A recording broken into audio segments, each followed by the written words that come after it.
All life on Earth is made up of carbon atoms arranged as complex molecules, from the smallest grass to the tallest conifers. The carbon atoms needed to construct these molecules are derived from various sources.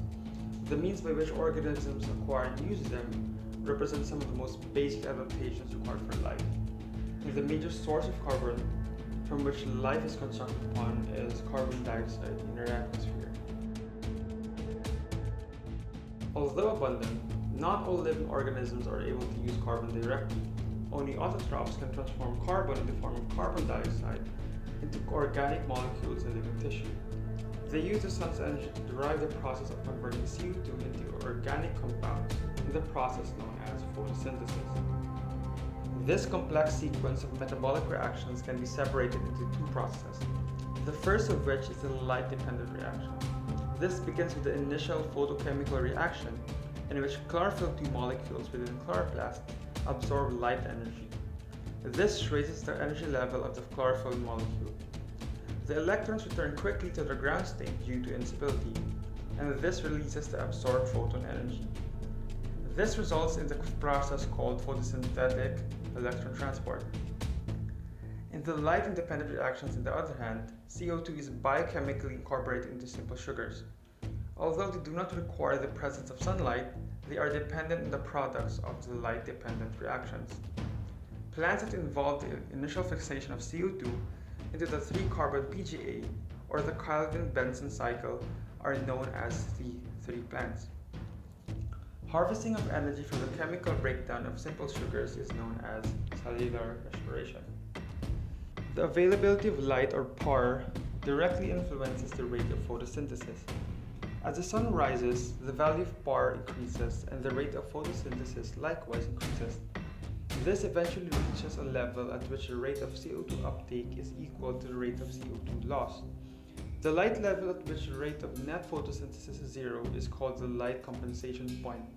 The value of power above which no further increase occurs is the light saturation point. There are two factors that control the diffusion of CO2 into the leaf. First is the diffusion gradient, where it is the difference between the concentration of CO2 in the air adjacent to the leaf and the concentration of CO2 in the leaf interior. Second is the stomatal conductance, where it is the flow rate of CO2 through the stomata.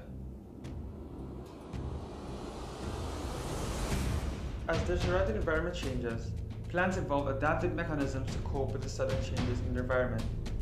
Through the process known as acclimation, plants undergo reversible phenotypic changes in response to changes in the surrounding environment. One of the most obvious changes in the environment is temperature change.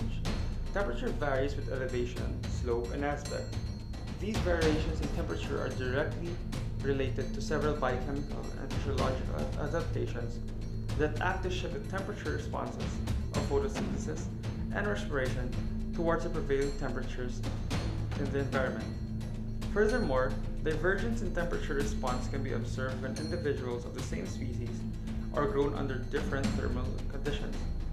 The range of temperatures over which the net photosynthesis is at its maximum shifts in the direction of the thermal conditions under which the plant is grown.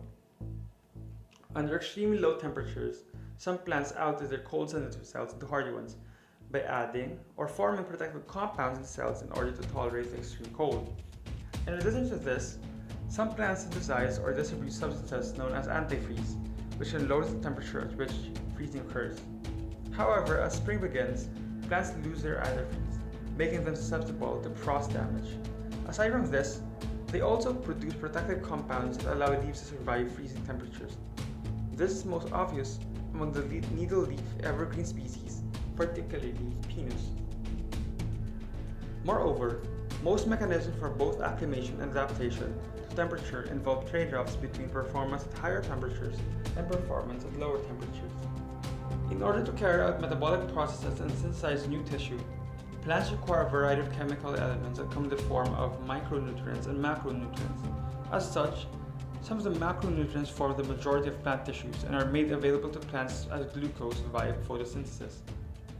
Terrestrial plants take up nutrients from the soil. As roots deplete nearby nutrients, diffusion of water and nutrients through soil replaces them. Aquatic autotrophs take up nutrients from the substrate or directly from the water. Uptake of nutrients depends on the availability and demand. As the availability of nutrients at the root surface declines, the rate of the absorption declines and eventually results in a decline in tissue nutrient concentrations.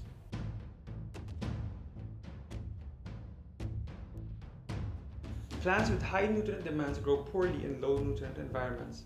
Plants with lower demands survive and grow slowly in low nutrient environments. An advantage of slower growth is that the plant can avoid stress under low nutrient conditions. Plants adapted to low nutrient environments exhibit low rates of growth and increased longevity of the leaves. At a low rate of photosynthesis, a leaf needs a longer time to pay back the cost of its production.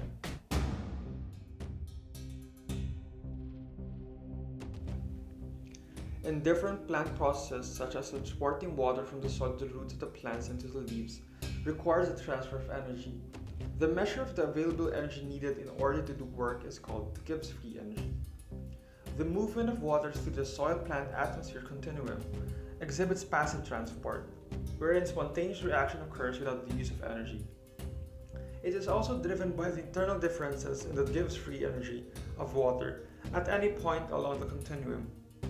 Moreover, the movement of water through the continuum is based on the principle of the second law of thermodynamics. Thus, a gradient of decreasing energy content of water between any 2 points along the continuum must exist in order to enable the passive movement of water between the soil, plant, and the atmosphere. The movement of water from the soil to the roots, from the roots to the leaves, and from the leaves to the atmosphere depends on maintaining a gradient of increasingly negative water potential at each point in the continuum. The root water potential declines as water moves from the root to the leaves, as more water moves from the soil to its root. If through precipitation the soil water does not recharge, and the soil water potential continues to decline, then eventually the gradient between the soil root and leaf can no longer be maintained. At this point, the stomata closes to stop water loss through transpiration. However, the closure of the stomata also stops the further uptake of carbon dioxide. The rate of water loss varies with daily environmental conditions, like humidity and temperature. The most important means for the plant to regulate water loss is through the opening and closing of the stomata. The trade-off between carbon dioxide uptake and water loss to the stomata is a direct link to the availability of water in the soil and the ability of plants to carry out photosynthesis. The plant must balance the opening and closing, especially when water is limited. This can be done by taking enough carbon dioxide while minimizing the loss of water. The ratio of carbon fixed per unit water lost is called the water use efficiency. The balance between photosynthesis and transpiration is an extremely important constraint that has governed the evolution of terrestrial plants. It also directly influences the productivity of the ecosystem under different environmental conditions. The major difference with regards to the uptake of carbon dioxide by aquatic and terrestrial plants is the presence of the stomata. Aquatic plants lack stomata, making carbon dioxide diffuse directly from water to the membrane. Once the carbon dioxide is inside the cell, photosynthesis proceeds in the same manner as in terrestrial plants. Another difference is that aquatic species can use bicarbonate as a carbon source.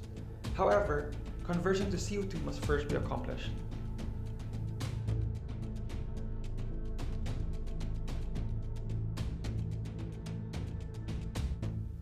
Both photosynthesis and respiration respond directly to variations in temperature. As temperature rises, both the rate of photosynthesis and respiration also increase.